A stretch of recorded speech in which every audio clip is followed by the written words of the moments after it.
Welcome, today I'm running with CUBOT Note 9 and I'll show you how to switch off this device.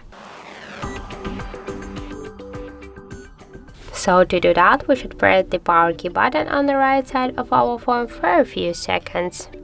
And after that, we can see here the power off menu. We can restart the device, and to turn it off, we should click to power off icon, and after that we should click to OK to confirm our action. After that, we should wait a couple of seconds.